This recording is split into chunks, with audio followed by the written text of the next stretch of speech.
સામાન્ય કાળના બીજા અઠવાડિયાનું શુક્રવાર.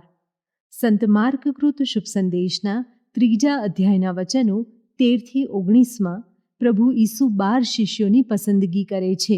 સાંભળીએ. પછી ઈસુએ પર્વત ઉપર જઈને પોતે ઈચ્છતા હતા એવા માણસોને બોલાવ્યા, એટલે તેઓ તેમની પાસે ગયા. પોતાના અંતેવાસીઓ થવા માટે અને શુભ સંદેશની ઘોષણા કરવા મોકલવા માટે તેમણે અબદૂતો કાઢવાની સત્તા આપીને 12 જણને નક્કી કર્યા. તેમણે નીચેના 12ને નક્કી કર્યા: સિમોન, જેનું બીજું નામ તેમણે પીતર પાડ્યું, પછી જબદીનો પુત્ર યાકોબ અને યાકોબનો ભાઈ યોહાન. એ બંનેનું તેમણે બનેરગેશ એટલે કે મેઘ ગર્જનાના પુત્રો એવું નામ પાડ્યું. એ પછી આંદ્રિયા, ફિલિપ, બર્થોલ્મી, માથી, થોમા, અલ્ફીનો પુત્ર યાકોબ, થદી, જહાલ સિમોન અને ઈસુને દગો દીધો હતો તે યહૂદા ઇશ્કરિયોત.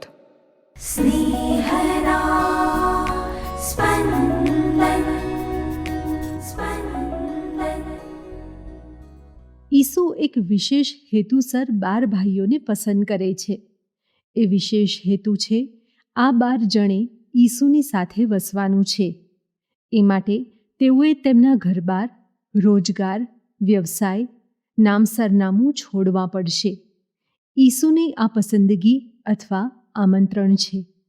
ઈસુની આ આજ્ઞા નથી. આ 12 જણ સ્વેચ્છાએ આ આમંત્રણ સ્વીકારે છે. એ એમની મહાનતા છે. આ 12 ઈસુની સાથે ને સાથે રહેશે ત્યારે તેઓ શિષ્યો કહેવાશે. તેઓને બોલાવવા પાછળનો બીજો આશય છે તેઓને શુભ સંદેશની ઘોષણા કરવા મોકલવા. જ્યારે તેઓને મોકલવામાં આવશે ત્યારે તેઓ પ્રેષિતો કહેવાશે. શુભ સંદેશની ઘોષણા કરવામાં સહાય થાય એવી એક સત્તા તેમને આપવામાં આવે છે. આ સત્તા છે અપદૂતોનો વળગાડ ઉતારવાની. આ 12 જણને ઈસુ આડેધડ પસંદ કરતા નથી. ઈસુ એકાંતમાં પર્વત ઉપર જાય છે. આ જ પ્રસંગને લૂક વર્ણવે છે. ત્યારે લૂક જણાવે છે કે ઈસુ આખી રાત પ્રાર્થનામાં ગાળે છે. ઈસુ 12 જણને નક્કી કરવા પહેલાં સઘન તૈયારી કરે છે. એ તૈયારી પછી જેઓને ઈસુ પસંદ કરે છે તે બધા ઈસુના સમયના ઇસરાયેલી સમાજના કહેવાતા નીચલા વર્ગના સભ્યો છે. 12માંથી 7 માછીમારો છે જે ગરીબ વર્ગના સભ્યો છે. એક જકાતદાર વર્ગનો છે. એક જનુની વર્ગનો છે. બાકી રહેલા અલ્ફીનો દીકરો યાકોબ, યાકોબનો દીકરો યહૂદા અથવા થદી. યહૂદા ઇશ્કરિયોત કયો વ્યવસાય કરતા હતા તે જાણી શકાયું નથી, પણ તેઓ ગરીબ વર્ગના હશે એવું અનુમાન કરી શકાય. આજે પણ ઈસુ કેટલાક યુવાનોને અને યુવતીઓને ગૃહ ત્યાગ કરી ઈસુના શિષ્યો બનવા આમંત્રણ આપે છે. આપણે તેને હાકલ કહીએ છીએ. ઈસુની હાકલ સાંભળી શકે એ હેતુસર યુવક યુવતીઓ માટે હાકલ શિબિર રાખવામાં આવે છે. દરેક યુવક યુવતી આવી હાકલ શિબિરમાં ભાગ લે એ હિતાવહ છે. આપણે જાણતા પણ ના હોઈએ અને ઈસુ આપણને સંન્યસ્ત જીવન જીવવા બોલાવતા પણ હોય. ઈસુ બોલાવે છે, સાદ એનો સુણજો રે. ઈસુ બોલાવે છે,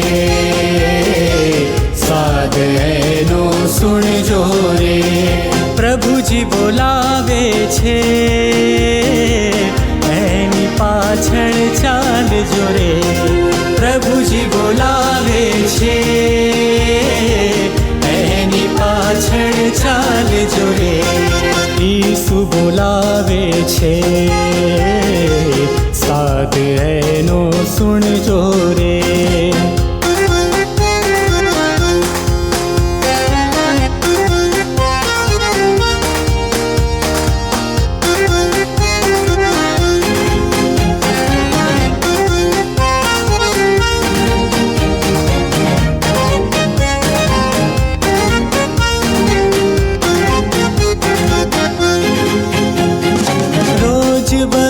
બરોજની ઘટનામાં હે સાદ એનો સંભળાય.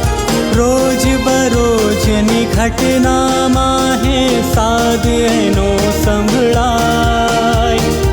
અંતરના ઊંડાણમાં હે કેવો રે પડઘાય, કેવો રે પડઘાય.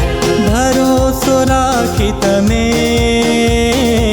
પ્રભુને પગલે આવજો રે, ઈસુ બોલાવે છે,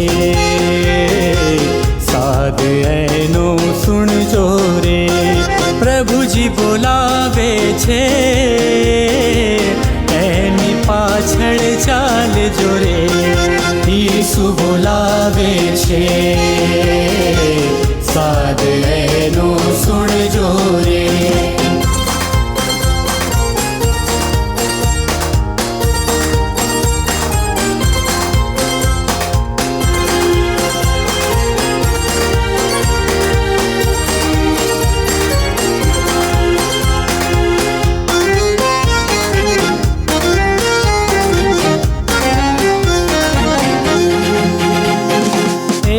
સહુની પહેલા ચાલે કદી ન પાછું જુએ. એ તો સહુની પહેલા ચાલે કદી ન પાછું જુએ. ડગલા આગળ ભરતા ભરતા સઘળા જોખમ ખેડે, સઘળા જોખમ ખેડે. આશા રાખી તમે પ્રભુની પાછળ આવજો રે, ઈસુ બોલાવે છે, સાદ એનો સુણજો રે. પ્રભુજી બોલાવે છે, એની પાછળ ચાલજો રે, ઈસુ બોલાવે છે, સાદ એનો સુણજો રે.